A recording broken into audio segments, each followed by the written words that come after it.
Vous avez quand même réussi à donner un coup de pied dans le ventre d'un des policiers. Vous avez cherché clairement la bagarre, là.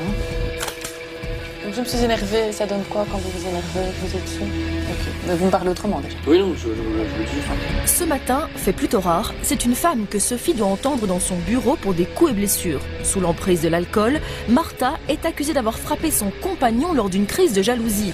D'origine brésilienne, c'est accompagnée d'un interprète qu'elle doit s'expliquer. Je dois demander Ça fait combien de temps que vous êtes en Belgique, d'abord? Um ano, porque minha filha tem 10 mois. 2 ans, donc ma fille a 10 mois. En fait, je suis venu en Belgique pour étudier le français. C'est raté pour le coup. Pour le moment, vous ne parlez pas du tout le français. Não, porque não deu certo para mim entrar na escola porque eu estava grávida e estava passando muito mal. Je n'ai pas réussi à m'inscrire à l'école puisque j'étais enceinte et c'était difficile. Mas eu vou começar agora, o mês que vem. Mais Janeiro. Je vais commencer en janvier à étudier. Si vous n'êtes pas en prison. Mas o que eu fiz? Eu não fiz nada, gente. Mais qu'est-ce que j'ai fait? Je n'ai rien fait, en fait. Ah ben, ça va mal se passer, madame, si vous estimez n'avoir rien fait. Donc vous vivez seule, enfin vous vivez avec votre mari et votre fille, c'est ça? Sim. Oui, De 10 mois, hein? 10 meses, né? Durant la dispute avec son compagnon, sa petite fille de 10 mois aurait été blessée au visage par une assiette. C'est une discussion à propos de Facebook qui aurait mal tourné. Et donc, qu'est-ce qui s'est passé dans cette discussion? Fui falar para ele de uma mulher que do Facebook, que eu não quero ele no Facebook. Aí começou a discussão. C'était une question de jalousie. Je lui ai dit que je ne voulais pas qu'il parle à d'autres personnes dans le Facebook. Sur le Facebook. Donc je lui ai dit qu'il ne faut pas qu'il parle et qu'il accepte dans Facebook d'autres personnes, même si elles sont mes amies à moi.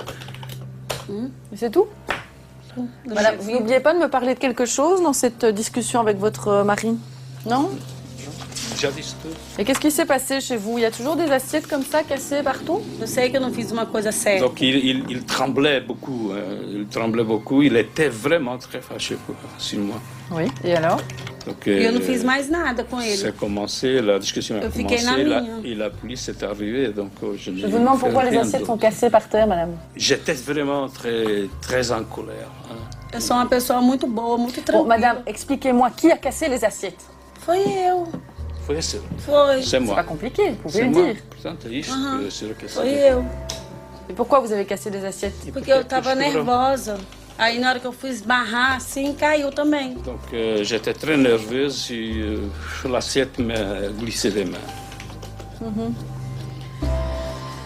Et votre enfant était où à ce moment-là? Filha, eu tava discutindo com ele pra cá e minha filha tava dormindo. Ma fille, donc on était en train de discuter, nous les deux, mais la fille était en train de dormir. Aí depois ela acordou, a gente não fez mais nada. Vous pouvez m'expliquer comment ça se fait que votre fille a été blessée ici en recevant une assiette au visage? Ela tombou de la cama no outro C'est pas la jour. discussion. Não elle é disso, a elle minha est filha. tombée du lit un de ces jours. À 10 mois, elle est tombée du lit? Elle caiu da cama. Caiu. Vous trouvez ça normal? Não, não, não. Isso aqui é normal? Não, isso não é aqui? normal. Mas não foi ontem, não. Mais c'est pas hier. Vous avez frappé votre mari? Mas eu não fiz mal com ele. Non, qu'il m'a attaqué, j'ai tout simplement fait me défendre. Je me suis défendu. Martha explique que c'est son mari qui était menaçant et elle nie avoir blessé son bébé. Mais la déposition de son compagnon ne plaide pas en sa faveur. Il affirme qu'elle a un gros problème d'alcool et qu'elle le bat. Mas quando eu não bebo, Alors moi, je nós vais vous dois- expliquer, madame, ce que monsieur nous a expliqué, lui. C'est que d'une manière générale, le problème, c'est que vous buvez énormément, 3 à 4 fois par semaine. Que régulièrement, depuis 1 an, vous le frappez. Que hier, quand vous êtes rentré, vous étiez sous influence de l'alcool. Que ontem, quando ele chegou, também estava estava sob Que vous avez arraché, le bébé de ses mains. retirou-lhe a criança dos braços dele. Et qu'alors que vous ne teniez l'enfant, Non. le bébé... Madame, je suis en train de parler. Espera. Alors que vous teniez l'enfant d'une seule main, vous avez commencé à lancer des assiettes partout, à tel point qu'il y a un morceau d'assiette qui a rebondi et qui a touché votre fille au visage. Donc vous reconnaissez, madame, que sous influence de l'alcool, vous avez attrapé votre fille et que vous avez lancé des assiettes partout à tel point qu'elle a été blessée? Não, minha filha estava lá na hora da discussão, ela estava quietinha lá no canto. Ele que depois pegou ela.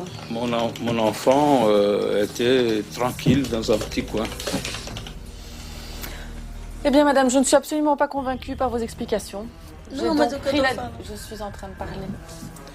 J'ai donc pris la décision de vous poursuivre devant le tribunal. Parce que je pense qu'il est temps que vous soyez confrontés aux conséquences de vos actes. Martha jure ne pas avoir blessé sa petite fille ni frappé son mari. Elle promet de ne plus boire, mais la procureure du roi décide tout de même de la renvoyer devant un juge pour répondre de ses faits. J'avoue que la position que madame a adoptée pendant l'audition m'a relativement énervée. Je trouve que madame n'a pas du tout été cohérente dans son audition. On lui demande si elle a un problème avec l'alcool, elle dit qu'elle ne boira plus jamais.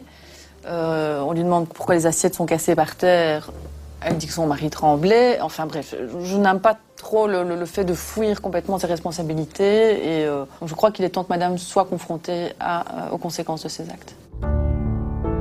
Martha risque jusqu'à 5 ans de prison ferme pour avoir blessé son mari et surtout son bébé de 10 mois. Nous la retrouverons plus tard au tribunal. Son compagnon sera également présent pour expliquer sa version des faits.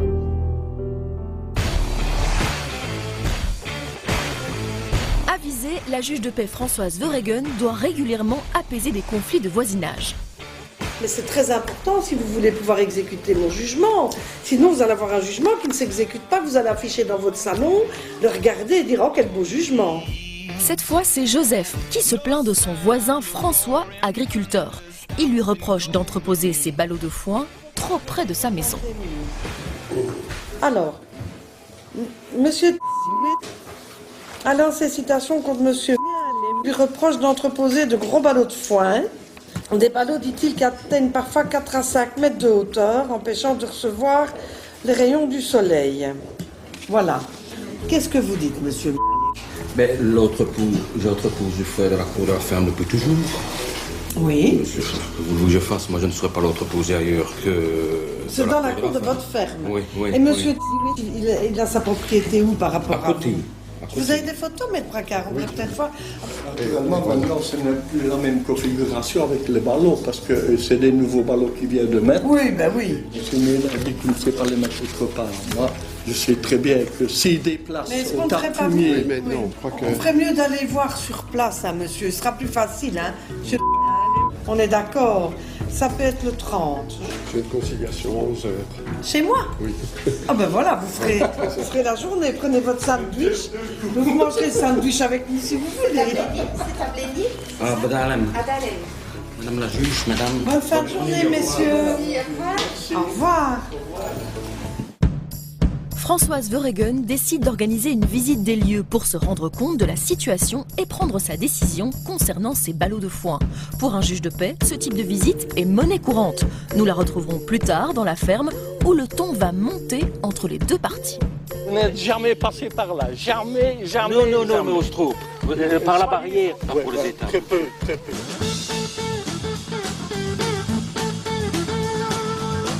C'est ici à Charleroi que nous retrouvons le juge Martin au tribunal de police. Et sa salle d'audience ne désemplit pas. Les chiffres de la police fédérale montrent une augmentation du nombre d'infractions routières de près de 8% par rapport à l'année dernière. Et les infractions routières les plus courantes sont les excès de vitesse.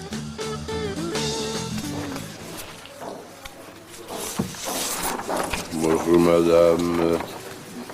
Bon, c'est un excès de vitesse assez classique. Quoique on était déjà à... J'avais une mauvaise période. Ah oui, mais c'est pas pour ça qu'il faut aller vite pour la quitter, peut-être. Pour la quitter avant terme. Hein? Parce qu'en agglomération, vous étiez en vitesse réelle à 83 km/h au lieu de 50.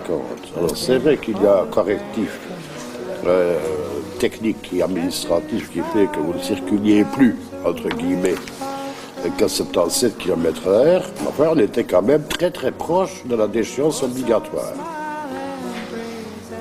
Heureusement pour vous, il n'en est rien cette fois-ci. Mais je venais d'apprendre que j'avais une maladie grave. Et voilà. Ouais. Alors, cela dit, on vous a proposé une transaction aussi. Oui, mais écoutez, je vais vous expliquer exactement ce qui s'est passé. Quand j'ai appris que j'étais atteinte d'un cancer, je suis allée habiter chez mon fils. Et là, j'ai laissé tomber tout ce qui était administratif. Je n'ai... Voilà. Je comprends. Et j'ai tous les papiers pour vous. Oui, mais ça, on ne conteste pas tout ça, madame. On n'est pas là pour être... nous ne sommes pas des bourreaux, ni des tortionnaires, ni des agents du KGB. C'est pas ça du tout notre but. C'est parce qu'à partir du moment où vous ne donnez pas signe de vie au niveau... Mais j'étais partie. Au niveau des courriers qui vous sont adressés, il faut bien à un moment donné y réagir autrement. C'est uniquement pour ça. Vous savez, Monsieur le Président, il y a des moments où les choses... Oui, il y a des choses plus graves dans la vie que ce genre de choses-ci. Ça, c'est vrai. Ça, c'est vrai. Monsieur Coquet. Ouais, madame n'a pas d'antécédent, elle n'est pas une jeune conductrice non plus, donc je propose que les gens restent en dessous des 30 euros. Bien. On peut s'en dire 25 euros. 25 euros. Ce qui vous évitera, madame, une contribution de 150 euros déjà au fonds des victimes d'actes de violence. Parce que dès qu'on monte au-delà de 26 euros d'amende, il y a une contribution supplémentaire et automatique qui intervient et qu'on ne peut pas écarter au niveau des frais. En mettant 25 euros, on évite ce décaissement supplémentaire. Je vous remercie, Monsieur le Président. Voilà.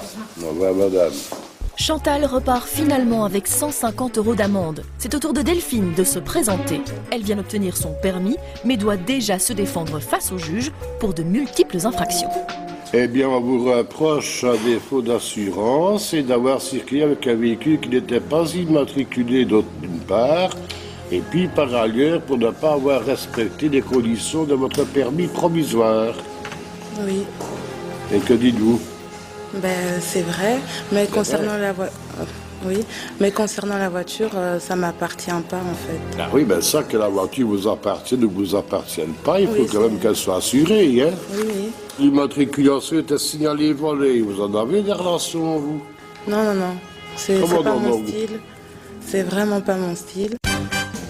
Delphine circulait en plus à bord d'une voiture volée. Dans un instant, Delphine va-t-elle réussir à convaincre le juge Jean-Paul Martin, elle qui assure qu'elle ne savait pas qu'elle conduisait un véhicule signalé volé? À la base des bases, c'est lui qui conduit cette voiture-là. C'est votre ami, ça, un cousin? C'est un ami, mais bon... Un cousin? Oui, c'est un cousin, on se connaît depuis qu'on est petit. Donc, oui, mais l'ennui, c'est que votre cousin n'a jamais pu identifier, apparemment. Nous retrouverons aussi la juge de paix Françoise Verhegen pour une visite des lieux dans une ferme. Joseph accuse son voisin agriculteur d'entreposer ses ballots de foin trop près de sa maison. Monsieur, vous ne pouvez pas exiger ça. Vous allez trop loin dans vos exigences. Je comprends que ça occasionne une gêne, qu'il y a un trouble de voisinage, mais il faut encore que ce trouble soit excessif. Et puis nous retrouverons Martha au tribunal correctionnel de Bruxelles. Martha est accusée d'avoir frappé son mari et blessé son bébé de 10 mois. Okay. La seule chose dont je me souviens, c'est que quand il s'est approché de moi, j'ai essayé de me défendre. Ça, elle se souvient. Elle a donc l'ivresse sélective.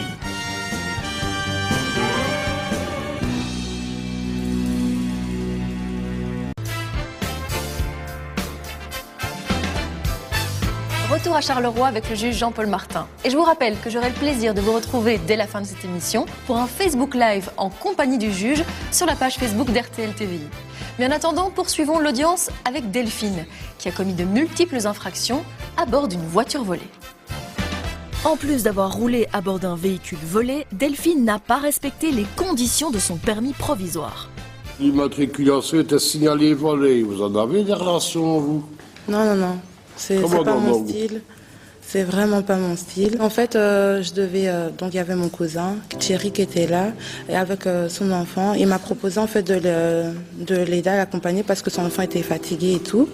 Donc, il m'a proposé pour que je conduise. Comme ça, lui, il s'occupe de son enfant. Parce que lui, à la base des bases, c'est lui qui conduit cette voiture-là.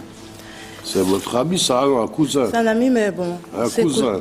Oui, c'est un cousin. On se connaît depuis qu'on est petit. Donc... Il était déjà à la maison depuis.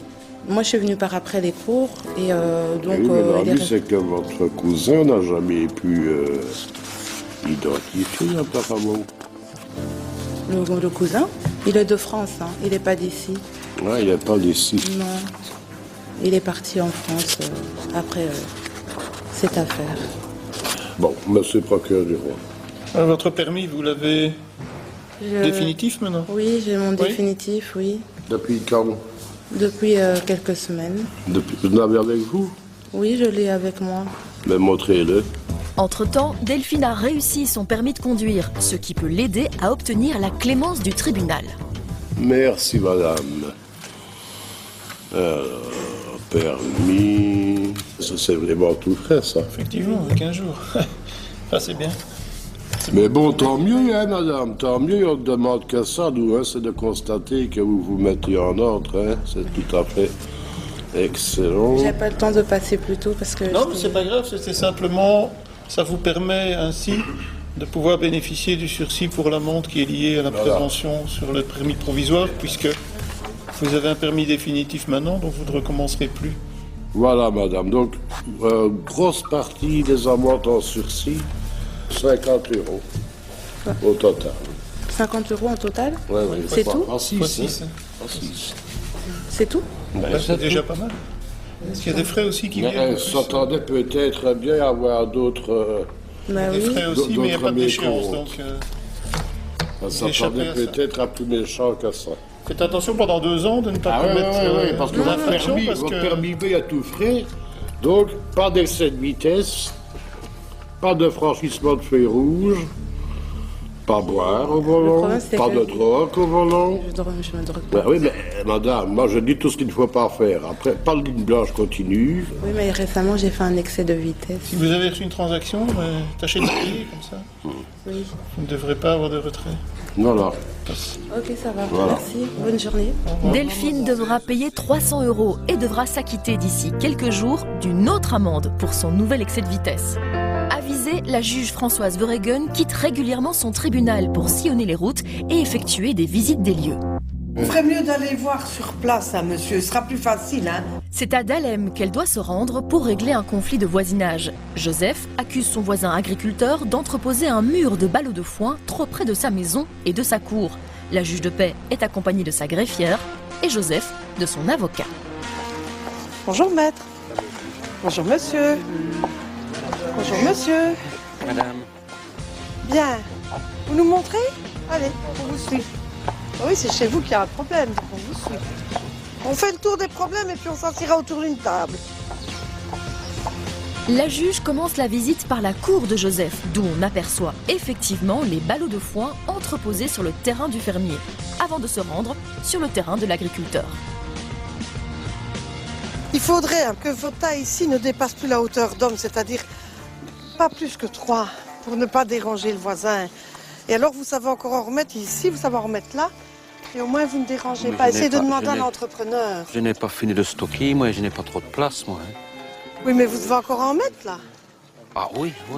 Ben, s'il avait un arbre, il serait bouché. Oh, tous les un arbre, c'est appartements, pas la même chose, tous les hein. appartements alliés sur les quais, les 4-5 premiers Monsieur, étages sont c'est coupés. tout à fait opaque, hein, ceci. C'est pas comme un arbre. Un arbre, vous avez quand même la luminosité qui passe. Ici, c'est comme un mur, hein. Le problème, voyez-vous, c'est quand au mois de novembre, décembre, janvier, eh ben, le soleil est tellement bas qu'on n'a plus de soleil. Maintenant, monsieur, je ne peux pas lui interdire de les entreposer. C'est vrai. Donc on peut essayer de trouver une solution, un accommodement. Mais c'est sûr que lui, il en a besoin pour son exploitation, qu'il est chez lui. Maintenant, si ici au-dessus, vous en remettez encore 3, là, ça devient un peu excessif. Il faut essayer de les remettre plus vers là, alors. La juge propose de diminuer la hauteur des ballots, mais ça ne suffit pas pour Joseph. Il demande au fermier d'entreposer ses ballots dans le fond de son terrain pour dégager sa vue. Vous ne savez pas entreposer vos ballots là? Ah ben non, de toute façon, c'est dans le fond de la cour, il faut laisser l'autre à la prairie. Vous ne passez jamais par là, monsieur. Ne venez pas... Mais il y a une entrée, vous n'êtes jamais passé par là. Jamais. Non, mais on se trompe. Par la barrière, par cette barrière-là. Non, mais vous avez raison, moi j'ai raison. cette barrière-là, on ne passe pas souvent, très rarement. Mais c'est par l'autre, je parle, pour rentrer dans la prairie. La crise, là. Vous avez facile de mettre les ballons ici, hein. Mais vous ne sauriez pas, monsieur. S'il fait toute la Le terrain longueur. n'est même pas plat. Toute la longueur. Le terrain n'est même pas plat. On peut les entreposer ici. Ben non. Mais monsieur ne veut pas faire de compromis. Il y en aurait beaucoup moins là-bas. Voilà. Mais oui, mais là, vous ne pouvez pas exiger ça. C'est la Constitution. Monsieur, vous ne pouvez pas exiger ça. Vous allez trop loin dans vos exigences. Je comprends que ça occasionne une gêne, qu'il y a un trouble de voisinage, mais il faut encore que ce trouble soit excessif. Joseph ne décolère pas et affirme que sa maison a perdu de la valeur à cause de l'exploitation de la ferme. Je voulais à un moment donné votre maison. Vous savez ce qu'on m'a dit? Quand on voit ça, eh ben, vous aurez les pertes entre... Mais il y a combien d'années que vous... Oui, mais il y a combien d'années que vous exploitez ici, monsieur? Depuis 2000, et avant, il embêtait déjà l'ancien propriétaire. Ce n'est pas C'est déjà pour ça il qu'on n'a a planté jamais, la haie. il n'a jamais eu de... Donc c'est depuis 2001 que...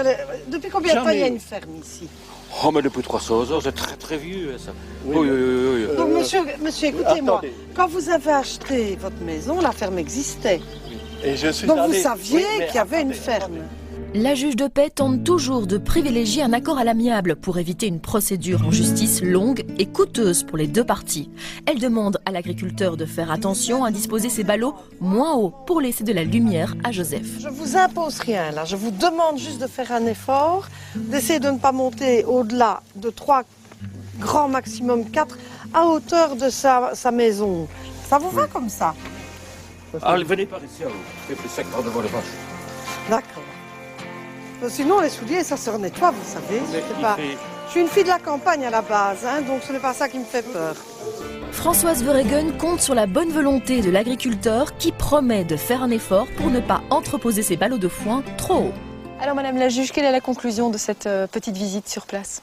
Oh ben, comme d'habitude, les gens sont de bonne volonté de part et d'autre, et donc je pense qu'on arrivera à ce que les gens parviennent à s'entendre avec un minimum de dialogue. Pourquoi est-ce que c'est si important de venir sur place?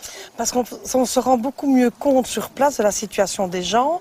Les gens sont dans leur situation, expliquent leur vécu, et on le ressent bien mieux lorsqu'on voit les lieux. C'est vraiment important. Sans la visite de la juge de paix sur place, aucun accord n'aurait été trouvé entre Joseph et François. Pourquoi est-ce qu'il a fallu que Madame la juge vienne jusqu'ici sur le terrain pour que vous puissiez trouver un accord? C'est pas possible de le faire sans passer par le tribunal? Parfois, c'est difficile de s'arranger. Parce qu'il y a des voisins qui exagèrent et qui cherchent misère et c'est pas toujours facile de s'arranger. Et ça vous arrive souvent d'avoir des misères? La misère, elle vient toute seule, oui. Oui, ça arrive, ça. Oui. Qu'est-ce qui n'en a pas? Si l'agriculteur ne respecte pas ses engagements, Joseph sera obligé de retourner au tribunal. À Bruxelles, c'est au tour de Martha de se défendre au tribunal correctionnel face au juge Luc Hénard. Vous savez la sanction que vous risquiez, une peine de travail. Vous savez ce que c'est? De se promener en rue avec un gros boulet au pied et casser des cailloux. Quoi? Que vous n'allez plus jamais recommencer? Non, oui, c'est ça. Nous avions suivi son audition au parquet juste après son arrestation. En pleine crise de jalousie, Martha aurait frappé son compagnon et blessé par la même occasion son bébé de 10 mois en jetant des assiettes. Je n'ai rien fait, en fait. Ah ben ça va mal se passer, madame, si vous estimez n'avoir rien fait. J'étais vraiment très en colère. Eu sou uma pessoa muito boa, muito tranquila. Bon, madame, expliquez-moi qui a cassé les assiettes. Foi eu. C'est moi. C'est pas compliqué, vous pouvez le dire. C'est accompagné de son interprète et de son avocate que Martha se présente face au juge. Madame, qu'est-ce que vous souhaitez me dire? É que o machucado da minha filha não foi eu, foi a rainha dela. Donc, tout ce que je peux dire, c'est que la blessure de ma fille, elle se l'est faite elle-même avec un ongle. Et que c'est vrai, je reconnais que j'avais bu. Je sais que j'ai eu tort d'agir comme ça avec ma fille à la maison. Mais j'étais énervée parce que mon mari m'a verbalement agressée et c'est vrai que j'ai jeté des choses par terre. C'est ça. Mais elle change un tout petit peu sa version par rapport à ce qu'elle a déclaré, puisqu'ici je note que tout de même elle a frappé. Hein. Não, ele não tem nenhum arranhão. Eu não bati nele, não. Non, je ne l'ai pas battu. Oui, je n'ai pas dit qu'elle l'avait battu. Mais Non, je pense que jamais. c'est ce que j'ai lu. Donc je n'étais pas dans mon état normal. Et Oui, si mais ça n'est pas un motif, hein. Et si je l'ai fait, je ne m'en souviens pas. Ah, Não, eu só lembro que quando ele veio pra cima de mim, eu fui tentar me defender. Ok. La seule chose dont je me souviens, c'est que quand il s'est approché de moi, j'ai essayé de me défendre. ça, elle se souvient. Elle a donc l'ivresse sélective. Son mari explique que c'est pas la première fois qu'elle se comporte de cette manière-là. Não, mas eu não bati nele, ele não tem marcas. Je ne l'ai pas frappé, il n'a aucune marque. Não tem nada. Oui, mais c'est un peu facile. Ele está presente, ele pode falar. Mais Eu só fui il est pouco présent, agressiva. il peut le dire. J'ai été un peu agressive. Il faudrait peut-être rappeler à madame que ce qu'on lui reproche aujourd'hui est susceptible d'entraîner une condamnation à 5 ans d'emprisonnement. Hein. Et que, quoi qu'il en soit, ça n'est tout de même pas un comportement normal. C'est vrai qu'il est un peu inhabituel. D'habitude, ce sont les hommes qui frappent sur leurs femmes, mais il n'en demeure pas moins que ce sont des comportements qui sont inacceptables. Tá tudo bem, não aconteceu mais, não vai acontecer, entendeu? Mes relations avec mon mari maintenant sont parfaites. Ça, c'est l'effet de l'audience. Rien passé. L'audience a un effet extraordinaire.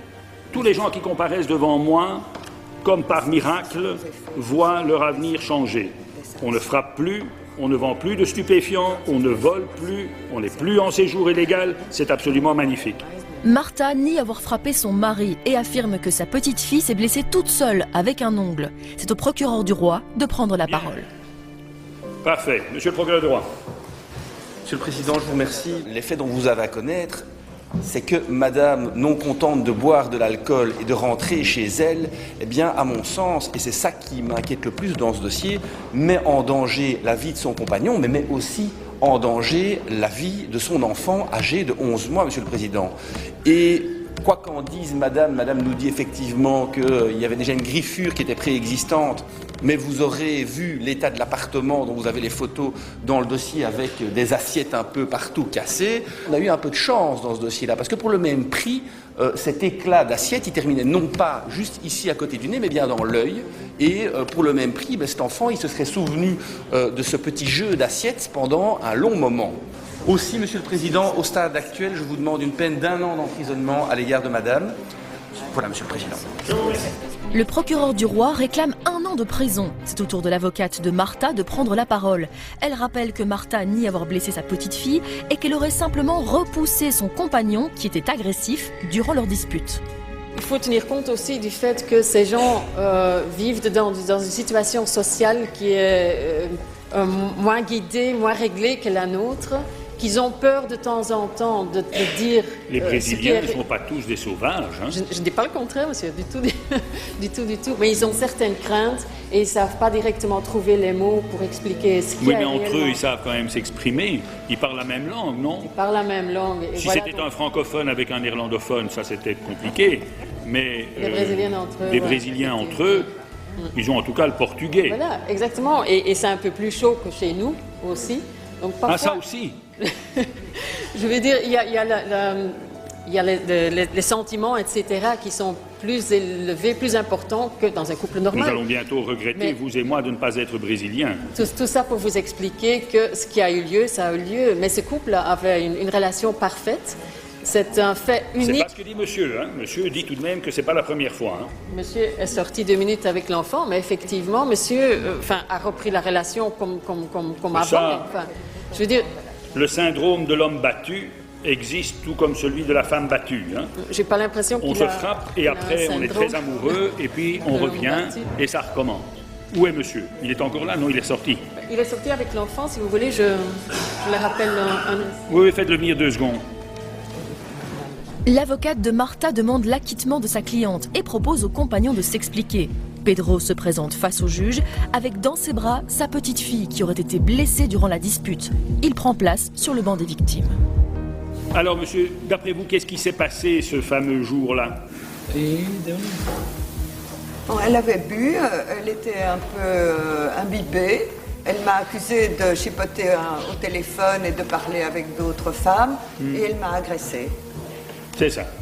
Et donc j'entends bien que lui, il confirme aujourd'hui de manière explicite que c'est bien sa femme qui a eu attitude à son égard. Et par rapport à l'enfant, est-ce qu'il confirme que malgré tout, en lançant les assiettes comme elle l'a fait, ça a pu avoir les conséquences décrites, c'est-à-dire que l'enfant ait pu être blessé par ça? Non, elle s'est fait ça avec son ongle qui pousse. Bien. C'est la justice au quotidien, monsieur le procureur du roi. Je n'ai rien dit, monsieur le président. Non, non, mais j'ai vu dans votre regard tout ce que vous pensiez. Bien. Eh bien, la cause est entendue et le jugement sera prononcé le 13 janvier. Malgré ses premières déclarations à la police, Pedro affirme maintenant que sa femme ne l'a pas frappé et qu'elle n'a pas blessé leur petite fille. Le juge doit maintenant délibérer. Martha risque jusqu'à 5 ans de prison. 2 semaines plus tard, elle vient prendre connaissance de son jugement. Si la prévenue reconnaît avoir, dans sa colère, jeté des assiettes au sol, aucun élément du dossier ne permet de considérer qu'elle les a utilisées dans l'intention manifeste de menacer ou de blesser physiquement les personnes. La prévention C n'est dès lors pas établie. Tenant compte de l'absence d'antécédents judiciaires dans le chef de la prévenue, il y a lieu de faire droit à sa demande d'octroi d'une suspension simple du prononcé de la condamnation pendant 3 ans. Merci, monsieur le président. Voilà, merci. Martha obtient la suspension du prononcé. Elle n'a donc pas de sanction, mais devra se tenir à carreau durant 3 ans, sous peine de retourner au tribunal. C'est la fin de notre émission. C'est ici, dans la salle du juge Luc Hénard, que s'achève notre 3e saison de Face au juge. Mais je vous retrouve tout de suite.